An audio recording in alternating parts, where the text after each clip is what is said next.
Thanks for joining us online at the Portland Press Herald. The newspaper is launching the first in a comprehensive series of articles on aging in Maine. Maine is the oldest state in the nation, and we're getting older. More elderly residents means an increased need for housing, social services, and specialized health care. And it means a growing number of family caregivers dealing with the stress and anxiety of caring for elderly loved ones. Reporters have been working on a wide range of stories over the past few months. Bradbury, the deputy managing editor of the Portland Press Herald, is here now to talk about some of the stories we'll be reading and watching over the next few months. Stories that are close to home for so many of us. And that's the truth, isn't it? You guys came up with the idea for this series because it did hit close to home, Dieter.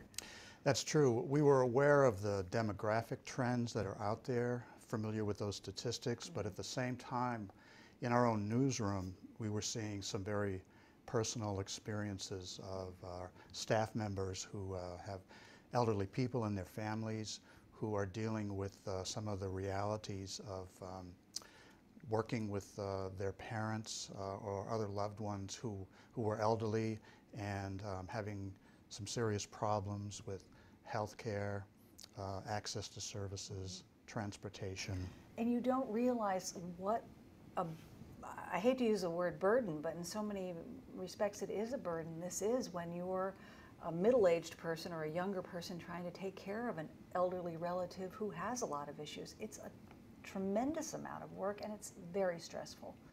It is a challenge, and you know, these are folks who have full-time jobs. Some of them have children at home still, and at the same time, they have parents who really need support now and assistance with their day-to-day living. So it can be tremendously demanding, stressful on many levels to be in this kind of situation. And yet this isn't just a series about caregivers. This series, from everything that we've seen so far, is comprehensive. It runs the gamut from stories about caregivers to stories about financial abuse of the elderly. That's true. This is probably the most ambitious thing we've ever done as a newspaper on a single project. We're involving many reporters in this project. We're dedicating a lot of people to our web presentation of what we're doing, and we're really delving as deeply as we can into many different aspects of aging in Maine, from health care to social services to housing, to the impact on caregivers, to transportation, to elderly abuse. And a key part of it really for us is to what extent is the state of Maine and other public entities who have responsibility for coming to grips with and addressing some of these challenges, doing that job. How well are we doing that job? That's a wonderful point, because I think some people will watch this or read the series and say, well, what does it have to do with me?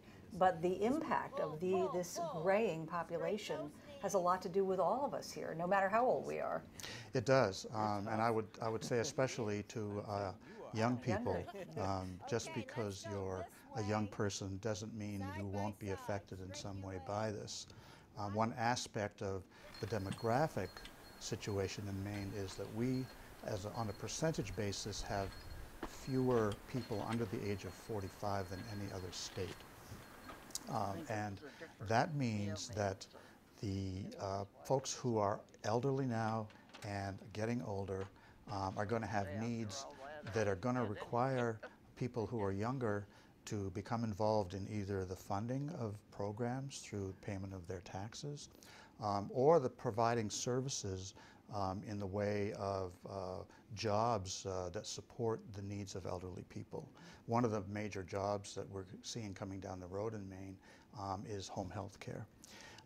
And the need for people who work in home health care and provide personal services is going to explode. We don't have the workforce to meet those kinds of needs that we know are coming. It's just a matter of time. Wow. One thing that I love about this series, it's helpful. It gives people a lot of information over the next few months. We're going to learn a lot about what we need to do to help with this issue, but it's also based on a lot of personal stories. We asked people basically some time ago to let us into their homes and into their lives. We've been reaching out to people in various ways, and people have really been opening us up to us. And our reporters are out and our photographers are out with Maine families in very personal situations as they go on doctor's appointments, as they feed and care for loved ones who can't take care of themselves anymore. I've been stunned by how open and trusting people have been with our reporters and photographers, because our goal really is to bring this subject alive through the experiences of Maine people. And a number of reporters have worked on this. Kelly Bouchard, who is a fabulous writer, is the lead reporter, and Sean Willett is the lead photographer on this series. And he's also doing some great videos that I've seen. So we get to see that too. We will, and I can't, some of those videos are so powerful I have trouble watching them myself. And Kelly is a fantastic reporter. She's a top reporter in our newsroom and has been just working night and day on this, and she'll be the lead writer right through this project, which will probably run through at least through the end of this year. And we've also brought in other reporters for specific tasks and specific pieces of the story. So by the time we're finished, it will really be definitely a group production. Wow, so exciting. Such an undertaking and so exciting. Thank you so much for talking with us about it. You're welcome. Thank you.